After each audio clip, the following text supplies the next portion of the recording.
जय श्री राम। नमस्कार दोस्तों, स्वागत है आप सभी का आपके अपने YouTube चैनल चंद्रमंशा भक्ति पर। दोस्तों, आज की इस वीडियो में हम लोग उसके आगे का अध्याय पढ़ेंगे जहाँ तक हम लोगों ने पढ़ लिया है श्री रामचरितमानस। अगर दोस्तों आप वीडियो पर नए हैं तो प्लीज़ जाकर सारी वीडियो को देखते आइए, तब जाकर आपको ये सारी कथाएँ आपको समझ में आएंगी दोस्तों, और आपको अच्छा भी लगेगा।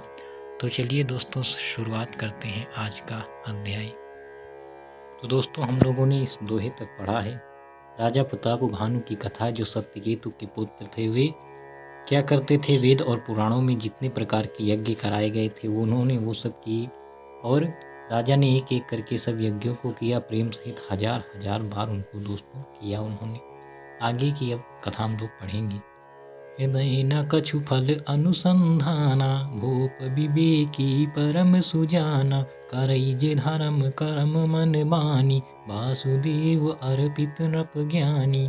राजा के हृदय में किसी फल की टोह कामना न थी दोस्तों। जो काम कर रहे थे उसके पीछे वो कोई कामना नहीं करके रखे थे कि मुझे ये कर रहा हूँ तो इसके बदले मुझे ये मिलना ही चाहिए। राजा बड़ा ही बुद्धिमान और ज्ञानी था। वह ज्ञानी राजा कर्म मन और वाणी से जो कुछ भी धर्म करता था सब भगवान वासुदेव के अर्पित करके करता था दोस्तों। वो भगवान का जो उनको काम था वो भगवान को समर्पित करके करते थे। ये मानते थे या फिर वो कि ये मैं भगवान का ही काम कर रहा हूँ, भगवान वासुदेव का ही वो काम कर रहे हैं। चढ़ी बार बाजी बार एक राजा, मृगया कर सब साजी समाजा, विंध्याचल गभीर बन गयऊ, मृग पुनीत बहु मारत भयऊ। एक बार वह राजा एक अच्छे घोड़े पर सवार होकर शिकार का सब सामान सजाकर विंध्याचल के घने जंगल में गया, और वहां उसने बहुत से उत्तम उत्तम हिरन मारे दोस्तों। राजाओं को शिकार का शौक होता है, इसीलिए वो घोड़े पर सवार होकर विंध्याचल पर्वत पर गए, जहाँ पर उन्होंने उत्तम उत्तम हिरणों का शिकार किया, मारा उन्हें। हिरत विपिन नपदी खबराहु, जनु मन दुरेउ शशि ग्रसिराहु, बड़ा विधु नहीं समात मुख माहि, मनहु क्रोध बसउ गिलत नाही। राजा ने वन में फिरते हुए एक सुअर को देखा। दांतों के कारण वह ऐसा दिख पड़ता था मानो चंद्रमा को ग्रस कर मुंह में पकड़कर राहु वन में आ छिपा हो। चंद्रमा बड़ा होने से उसके मुंह में समाता नहीं है, और मानो क्रोधवश वह भी उसे उगलता नहीं। दोस्तों, राजा ने एक सुअर को देखा। उसके दांतों को जब उन्होंने देखा मुख से जो बाहर होते हैं, तो उन्हें लगा जैसे चंद्रमा को राहु ने निगल रखे रखा हो अपने मुंह में। कुल कराल दसन छवि गाई, तनु विशाल पीवर अधिकाई, गुरु घुरात है आरव पाए, चकित बिलोकत कान उठाए। यह तो सुअर के भयानक दांतों की शोभा कही गई। इधर उसका शरीर भी बहुत विशाल और मोटा था। घोड़े की आहट पाकर वह घुरघुराता हुआ कान उठाए चौकन्ना होकर देख रहा था दोस्तों। वह सुअर घोड़ी की जब आवाज सुनी उसके पैरों की, नील महीधर शिखर सम, देखी विशाल बराहु, चपरि चल्यो है सुटु की नृप, आँकी न होई निबाहु। नील पर्वत के शिखर के समान विशाल शरीर वाले उस सुअर को देखकर राजा घोड़े को चाबुक लगाकर तेजी से चला, और उसने सुअर को ललकारा कि अब तेरा बचाव नहीं हो सकता। दोस्तों, पर्वत के शिखर के समान विशाल शरीर वाले जब सुअर को राजा ने देखा तो घोड़े को दौड़ाया, उस सुअर को ललकारा कि अब तेरा बचाव नहीं होगा, अर्थात अब वो तेरा शिकार कर लेंगे राजा। आवत देखी अधिकरौ बाजी, चलो बराह मरुत गति भाजी, तुरत की नृप सर संधाना, महि मिली गयो बिलोकत बाना।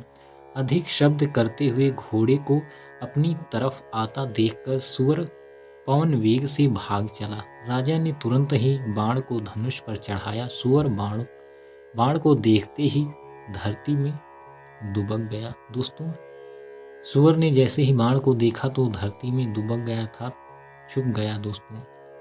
तकी तकी तीर महिष चलावा, करि छल सुअर शरीर बचावा, प्रगटत दुरत जाय मृग भागा, ऋषभ भूप चल्यो संग लागा। राजा तक तक कर तीर चलाता है। दोस्तों राजा उसे देख देख कर निशाना लगा लगा कर उस पर तीर चलाते हैं, परंतु सुअर छल करके शरीर को बचाता जाता है। वह पशु कभी प्रकट होता है और कभी छिपता हुआ भागा जाता था और राजा भी क्रोध के वश उसके साथ पीछे लगा चला जाता था। दोस्तों वह सुअर छल बल से अपने शरीर को बचा रहा है, लेकिन राजा भी क्रोध करके उसके पीछे चले जा रहे हैं। गयो दूरी घन गहन बराहु, जहाँ नाहिन गजबाजी निबाहु, अति अकेल वन विपुल कलेसु, तदपि न मृगमग तजई नरेसु। सुअर बहुत दूर ऐसे घनी जंगल में चला गया जहाँ हाथी घोड़े का निवाह गम नहीं था। राजा बिल्कुल अकेला था और वन में क्लेश भी बहुत था, फिर भी राजा ने उस पशु का पीछा नहीं छोड़ा। दोस्तों राजा घने जंगल में उसका पीछा करते हुए चले गए जहाँ हाथी घोड़े भी नहीं थे और बिल्कुल अकेले थे वो, और उस वन में क्लेश अर्थात संकट भी बहुत थे, लेकिन फिर भी राजा चले गए। कोल बिलो की भूप बड़ धीरा, भागी पैठ गिरी मुहा गभीरा, अगम देख न पाति पछिताई, फिर महाबन पर भुलाई। राजा को बड़ा धैर्यवान देखकर सुअर भागकर पहाड़ की एक गहरी गुफा में जा घुसा। उसमें जाना कठिन देखकर राजा को बहुत पछताकर लौटना पड़ा, पर उस घोर वन में वह रास्ता भूल गया। दोस्तों राजा बहुत ही धैर्यवान था, ऐसा सुअर ने अनुमान किया और पहाड़ की एक गहरी गुफा में घुस गया, जिसके जो उसमें राजा का जाना बहुत ही कठिन था, इसलिए वो पछताए और उनको खाली हाथ वापस लौटना पड़ा, लेकिन वो रास्ता भूल चुके थे। कि दखिन क्षुधित त्रसित राजा बाजी समेत, खोजत व्याकुल सरित सर, जल बिनु भयो अचेत। बहुत परिश्रम करने से थका हुआ और घोड़े समेत भूख प्यास से व्याकुल राजा नदी तालाब खोजता खोजता पानी बिना बेहाल हो गया। दोस्तों बहुत ही परिश्रम, क्योंकि उसके पीछे भागते हुए और भी वो शिकार कर रहे थे, तो वो बहुत थक गए और घोड़े के समेत भूख प्यास उन्हें भी लग गई। घोड़ा भी भूखा प्यासा हो गया, व्याकुल हो गए और नदी तालाब खोजने लगे, और जब पानी ना मिला तो बेहाल हो गए। फिरत विपिन आश्रम एक देखा, तहाँ बसन पति कपट मुनि बेशा, जासु देश न पली न छड़ाई, समर से न तज गयो पराई। वन में फिरते फिरते उसने एक आश्रम देखा। वहाँ कपट से मुनि का वेश बनाए एक राजा रहता था, जिसका देश राजा प्रताप भानु ने छीन लिया था और जो सेना को छोड़कर युद्ध से भाग गया था। दोस्तों उन्होंने एक आश्रम देखा जहाँ पर एक राजा ही था, जिसको प्रताप भानु ने ही उसका राज्य छीन लिया था और वह सेना को छोड़कर भाग आया था। वही अब मुनि के भेष में वहाँ पर रहता है। समय प्रताप भानु कर जानी, आपन अति समय अनुमानी, गयो न ग्रह मन बहुत गलानी, मिला न राजहीन अभिमानी। प्रताप भानु का समय अच्छे दिन जानकर और अपना कुसमय बुरे दिन अनुमान कर उसके मन में बड़ी ग्लानि हुई।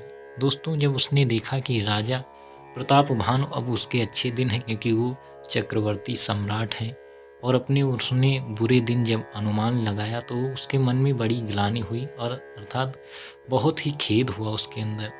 इससे वह ना तो घर गया और ना अभिमानी होने के कारण राजा प्रताप भानु से ही मेल भी नहीं किया और युद्ध में छोड़कर वो भाग आया था। दोस्तों रिसौर मारी रंक जिमि राजा, विपिन बसई तापस के साजा, तासु समीप गमन न पकीन्हा, यह प्रताप रबितहि तब चीन्हा। दरिद्र की भांति मन ही में क्रोध को मारकर वह राजा तपस्वी के वेश में वन में रहता था। राजा प्रताप भानु उसी के पास गया। उसने तुरंत पहचान लिया कि यह प्रताप भानु है। दोस्तों वह दरिद्र की भांति मन ही में क्रोध को मारकर वह राजा तपस्वी की वेश में रहता था, क्योंकि अब वो एक वन में रह रहा है। दोस्तों एक राजा था, पहले उसका राज्य छीन गया तो एक दरिद्र की भांति और क्रोध को पीकर वो वन में एक तपस्वी के वेश में रह रहा है। राजा प्रताप भान उसी के पास गिर जाते हैं और उसने देखकर तुरंत ही पहचान भी लिया। राउत सित नहीं सो पहचाना, देखी सुबेश महामुनि जाना, उतरि तुर गते कीन प्रणामा, परम चतुर न कह्यो निज नामा। राजा प्यासा होने के कारण व्याकुलता में उसे पहचान न सका। सुंदर वेश देखकर राजा ने उसे महामुनि समझा और घोड़े से उतरकर उसे प्रणाम किया। दोस्तों, राजा बहुत प्यासे थे, व्याकुल भी थे, इसीलिए उन्होंने पहचाना भी नहीं कि ये कोई राजा है जिससे मैं पहले कभी मिला हूँ, युद्ध हुआ है। उन्होंने ये कुछ नहीं जाना। सुंदर वेश देखकर राजा ने उसे महामुनि ही समझा, क्योंकि वो मुनियों के वेश में थे। घोड़े से उतरकर उसे प्रणाम किया, परंतु बड़ा चतुर होने के कारण राजा ने उसे अपना नाम नहीं बतलाया। लेकिन इतनी चतुराई उन्होंने की कि अपना नाम उन्होंने नहीं बताया। भूपति तसित बिलोकिते ही, सरबरुदीन दिखाई, मज्जन पान समीत है, कीन नपति हर्षाई। राजा को प्यासा देखकर उसने सरोवर दिखला दिया। दोस्तों, राजा जब प्यासा था ऐसा उन्होंने जाना तो उन्होंने सरोवर दिखलाया, अर्थात बता दिया कि वहाँ पर तालाब है। हर्षित होकर राजा ने घोड़े सहित उसमें स्नान और जलपान किया। अब राजा प्रसन्नता के साथ गए और घोड़े के सहित घोड़ा भी उनका प्यासा था, उसने भी पानी पिया, जलपान किया और राजा ने भी स्नान और जलपान किया। दोस्तों, तो ये है राजा प्रताप भानु की कथा। तो देखिए दोस्तों, आगे इस कथा में क्या होता है। आज के इस अध्याय में बस यहीं तक, मिलेंगे इसके अगले अध्याय में। तब तक के लिए जय श्री राम, नमस्कार।